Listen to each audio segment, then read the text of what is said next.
set up a new little corner for filming today, but then somebody stole it. I don't know if you can see, but my dog loves to perch on whatever the softest spot is. And today it's not just on the chair, but it's on a pillow on the chair. That's how she rolls. Okay, I'll join you back in a second once I find her another cozy spot. Bye.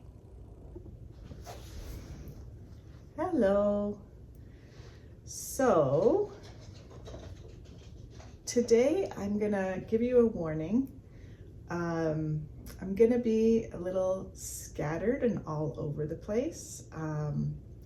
Had a here, there, and everywhere week with some very gentle deadlines, with some health stuff that is all fine, but it just all threw me for a bit of a loop. And so I just am a little sleep deprived and feeling it.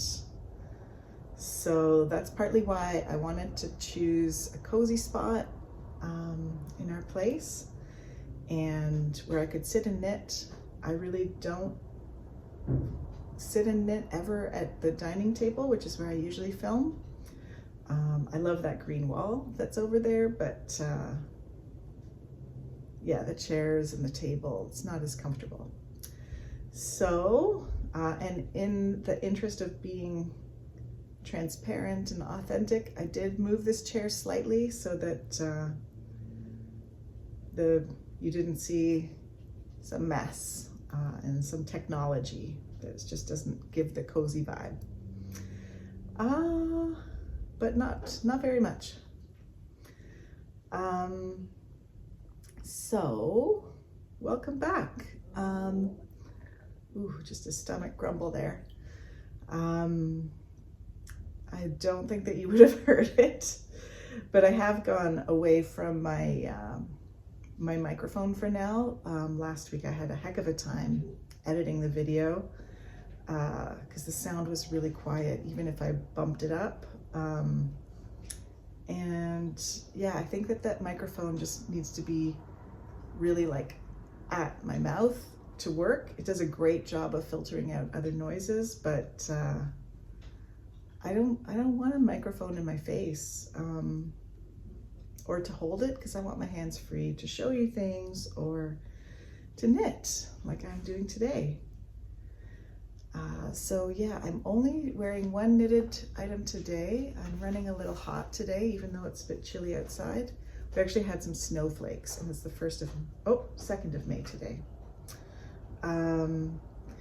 Yeah, so I'm wearing the Sophie scarf, the kind of warm weather one I knit, which is handmaiden cashmere silk something or other. And yeah, I'm so happy with this. I wear it a ton. I still don't think I've blocked it, actually. I can't remember if I have, but it could probably use a wash since it's been spending so much time around my neck. Yeah, but I'm really happy with this.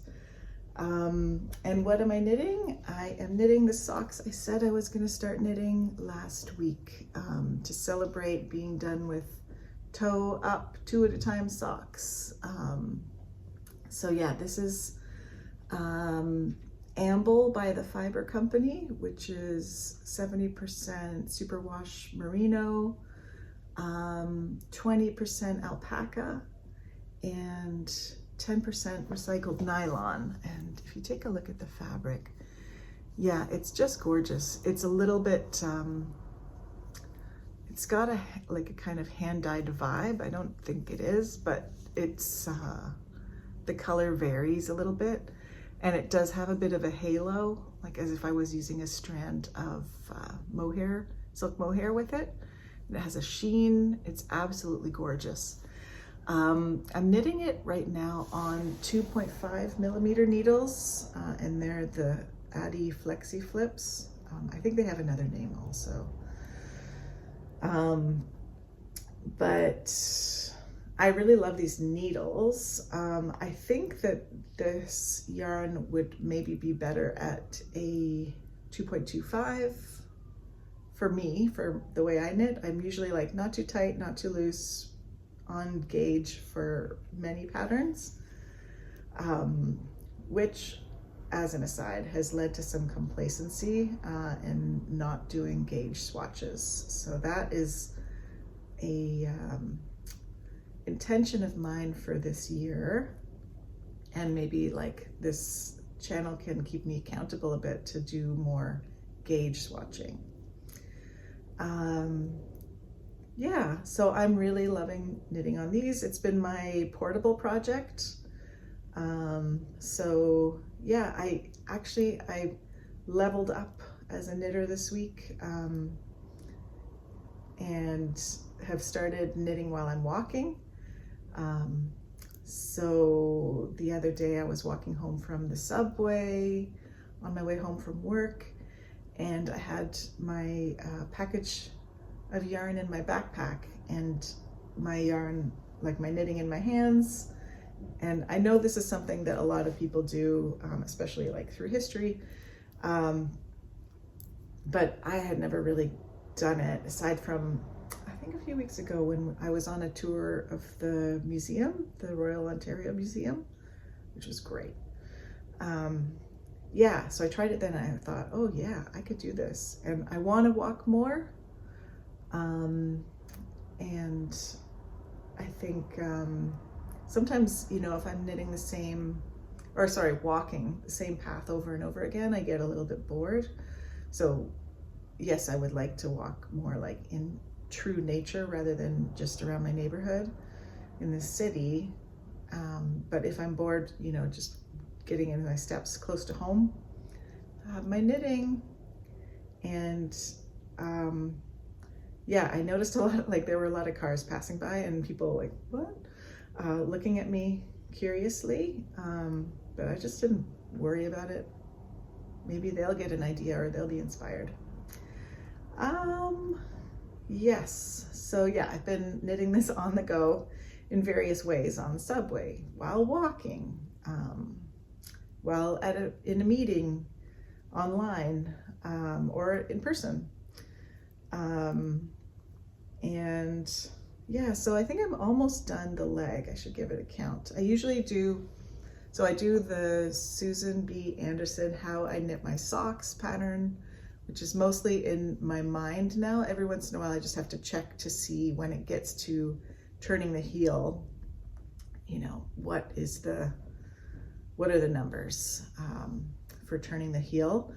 What was I gonna say? That is a free pattern that you can find online. I'll link it below.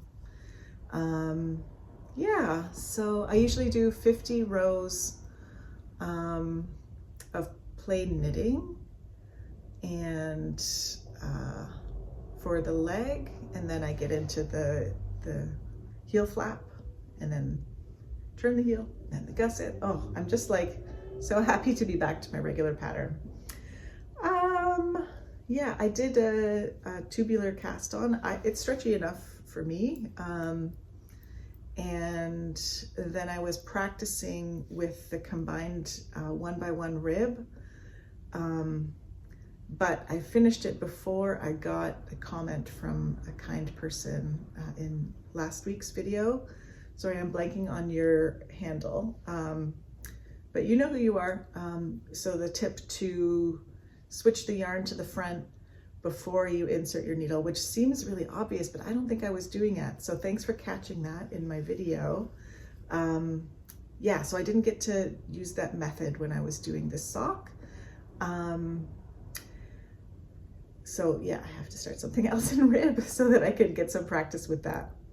I did just practice it a little bit, just, you know, and then ripped it out because I was on the stockinette piece, but it did seem much better. So I will keep that in mind. The other project I have on the go, so put this aside for a second, is, sorry, I gotta turn my back on you for a second. Woo. All right, so It's another Sophie scarf. So this one is for my daughter, and she chose the yarn when we were in Montreal. And let me just grab, I thought I had the ball bands here, but I don't see them. They're probably just out of reach, or I don't know, maybe right underneath where I'm sitting, but I'll just use my memory. So it is, I think it's called Cashmere Gold. We got it at Witchcraft in Montreal, great yarn store. And then it's, so I'm knitting 2 strands of that. So they're coming from the same ball. And if you've been watching for a while, you can probably guess how much I like knitting 2 strands from the same ball. Yeah. And then 1 strand of Make It Bloomchen. So yeah, you can see a little bit if you move it in the light. It has little sequins. And oh, it's so pretty. Yeah, I love that. So I think that she's gonna be thrilled. I'm kind of calling it in my mind the Marshmallow Sophie because it's so, yeah, like bouncy and squishy, and yeah, it's really pretty. So the cashmere is a really pale purple, like a kind of lilac color, and then the Bloomchen is pink. So yeah, it has a little bit of pinky purple vibe going on. Really cute, very much her style. I've just gotta grab some water. I thought, oh, you know what? I did bring my water bottle. Good. All right. I got this sticker in Prince Edward Island in Charlottetown, and yeah, it's like a good reminder to just let it go. Yeah, so that's the other thing I've been knitting. Yeah, so it's 2 strands of the cashmere, and I was knitting it out of the center and the outside, but then a big hunk fell out of the center and got all tangled. So I broke the yarn and balled it up. So at some point this is going to end. And then, I don't know, I'll see where I'm at then and if it's worth it to weigh what's left and then take 2 even balls. Or I don't know what I'm trying to say. Like, yeah, wind some from the inside and keep an eye on how much this part is weighing so that, yeah, I have 2 even balls. Because, yeah, it's still annoying to knit from the inside and outside. It gets all tangled up. No thanks. And then when you've got this other basically thread with sequins that, while very cute, drag,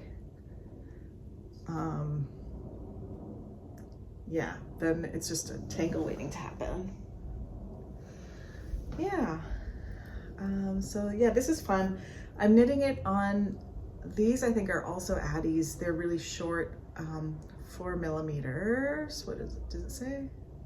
Or US 6. Oh, they're Chiagus. But I'm not really loving this needle because there's such a big difference in the thickness here, so that when I start knitting, I don't know, like the yarn doesn't just slip nicely towards the business end. So I have to, you know, push it. So that, you know, it's a little bit annoying, but in the grand scheme of things, not so bad. I wouldn't mind switching the needles though. I don't know, we'll see if I do that. And so every time I've knit a Sophie, this is my, I think, is this my 3rd or my 4th? My 4th, yes, because I knit a blue one, which I still have. I knit a brown one out of similar yarn to this cashmere that I got secondhand. And then I knit this one that I'm wearing, and now this one. And like I have plans for at least one more. I gotta switch it up. This is a little ridiculous, but also very common. But yeah, so every time I've knit this up to now, I've just used one stitch marker at the increase that I've just finished, and then move it next time I do an increase. And then to keep track of how many increases I've done, I just like eyeball it or I write it down. And I've seen other people knitting Sophies on YouTube that use many, and I thought, what the heck? That looks very, that looks like a lot. But now that I have so many, sorry to turn my head, yeah, because I got a new pack of these when I was in Montreal from Leland Biscotte, but they're the Cocoa Knits ones. Yeah, I thought, well, I'll try that. And it's so much easier. I can just count reliably. Yeah. If you're interested in me making mistakes, I see one area where I did 2 increases in a row. So if I hold it up, you can see, like, where is it? I think it's here, where there's an extra little bump. It's not as smooth. Who cares is what I say. Will I try to mirror that on the way down? I don't know, but I'm just letting it go. It's not noticeable. Yeah. Okay, so yes, I'm enjoying that. It's a little awkward just with all the 3 strands, but not awkward enough to not enjoy. Yeah, so that's all I'm knitting right now. As you'll have noticed, if you watched the last video, which fine if you didn't, I had been mulling over what to do about my Frere sweater that I had started. So Frere sweater or Frere top, I can't remember, Frere sweater or top, whatever, by Knitting Traditions, Inga in Norway. I think it's Inga. Anyways, I had started a kind of summer weight one. It's a really versatile pattern, which appealed to me. And she says you can knit it out of, a lighter weight yarn, if you can get a DK gauge.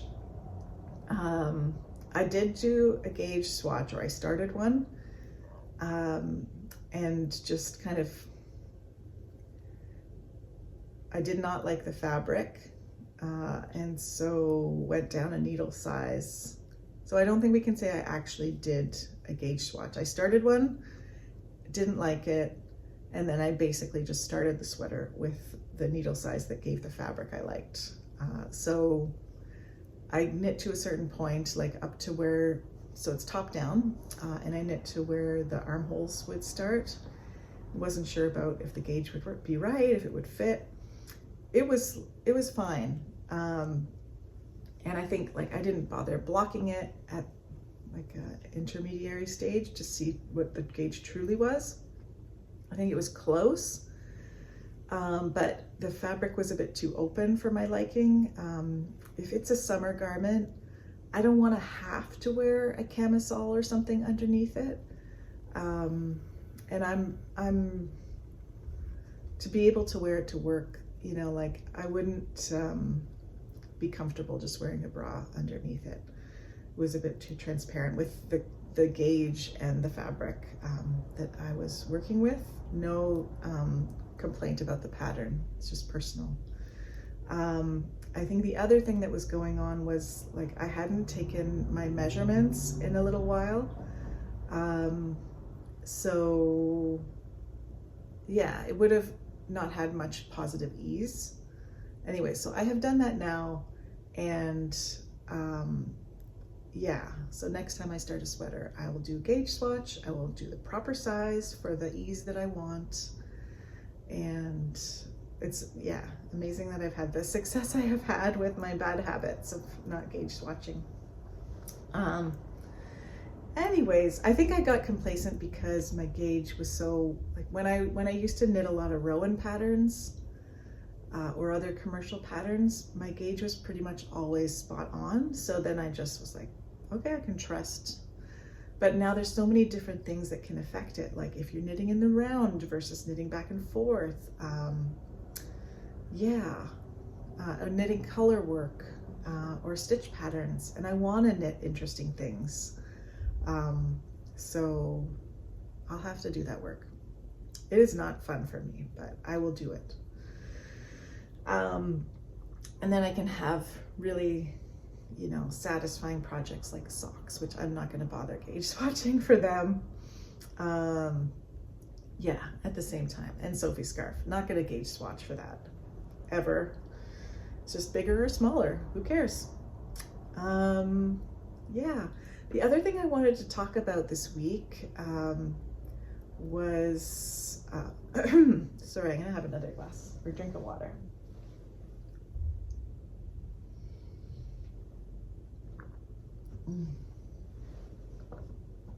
All right. So, in my video from a little while ago, when I went to Knit City, Toronto, one person in the comments, I think that their name is Lucy with an IE, but I will verify.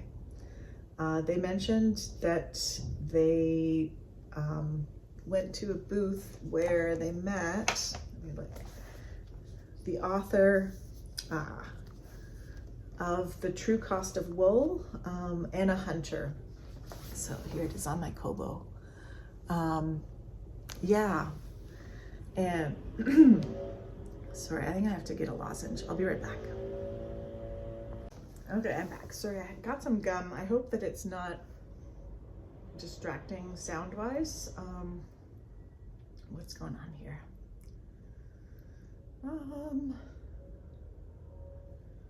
What is going on here? Sorry, I put down my socks and then they're all falling off the needle, which is always fun. So whenever this happens, I try to be super gentle so that I don't cause any stitches to drop. What is going on here? So for this pattern, I'm just going to give a quick count. 1, 2, 10, 12, 14, 16, 20, 22, 24, 26, 28, 30. Oh, right. That was lucky. Okay. So back in business. I might get that part out. We'll see. All right. So as I was just saying, yeah, somebody recommended this book, The True Cost of Wool. And what it's all about, so the subtitle is A Vision for Revitalizing the Canadian Industry. So the author, Anna Hunter, is a knitter. She owned a yarn store out west somewhere, and then eventually sold up and bought a sheep farm in Manitoba, and with the goal of raising sheep for yarn, or wool and yarn, and in the process learned some really surprising things about how the wool industry or sheep industry works in Canada, in that, like, we export most of the yarn that, or wool that's grown, whether it's on sheep that are grown for meat, like for lamb, or if they're raised for wool. And partly that's because it's so difficult to process the wool, and the different steps that go into it. So there's the scouring, which is a really intense washing. And then I guess before that is grading, picking and grading, and then carding. Trying to think back to my old trips to Pioneer Village, but also the book. Like carding it, spinning it, etc. And then all the other things you can do with wool, like make mattresses or duvets or insoles for your shoes or pellets for garden fertilizer. So many different things. But there's not that many facilities for all of those steps, and that the only major spot for yarn to be graded and scoured is in Carleton Place, which is just outside Ottawa. So people are shipping, whether it's on trains or trucks or what have you, their wool all the way across the country to Carleton Place for commercial processing and then exporting around the world. It seems like mainly to China. Anyways, and then we, for knitting, import most of our wool. And a lot of the yarn, or a lot of the wool that goes into fine knitting yarn is from New Zealand. So, it was a really fascinating read. What I loved was learning about the things that make, sorry, I just have to hit a button here, that make it difficult for us to raise sheep for knitting purposes in Canada versus New Zealand. And it's like that there's not grazing land all year round, so they have to be fed hay, which leads to more vegetable matter being stuck in their wool. Honestly, I thought that this was going to be like, taking your medicine. It was going to be a bit dry, but no, this was a gripping read, and it went by quickly. It's so well researched, so compelling. I loved this book. I think if you're a knitter, even if you're not in Canada, but you just want to think about where your yarn's coming from, I think this is a really good read. What I thought would be interesting and what I'd like to learn more of, I really appreciated the fast pace of the book. Sorry, it's kind of dry today, so I'm sorry my throat is just needing more lubrication.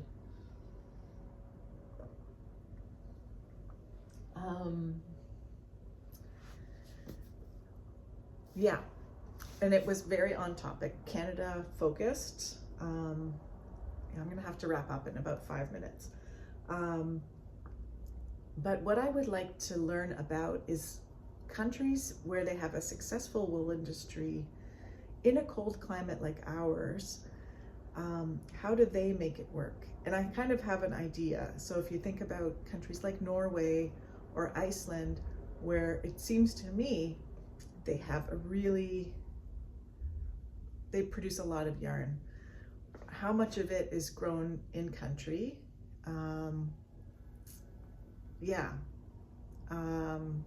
So if you think about, I think Sensgarn is Norwegian, or anyways, like there's so many different producers.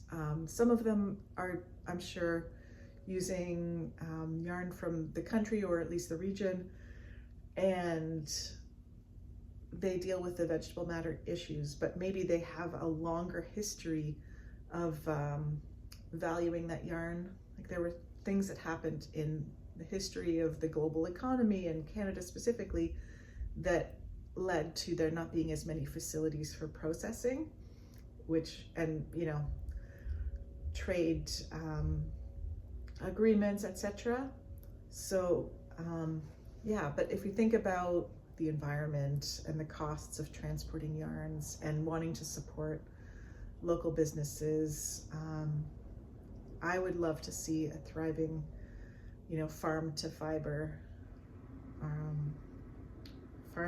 is it farm to fiber? Anyways, farm to yarn, I don't know.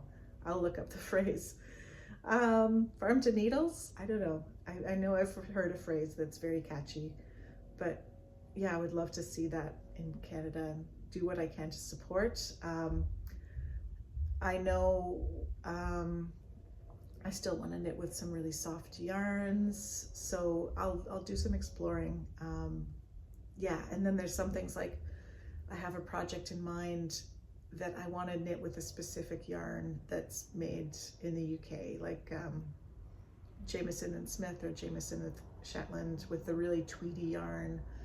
It's a Fair Isle pattern, you know, I really want to knit it with the yarn that it's called for. So I think, but if I work towards a more local supply,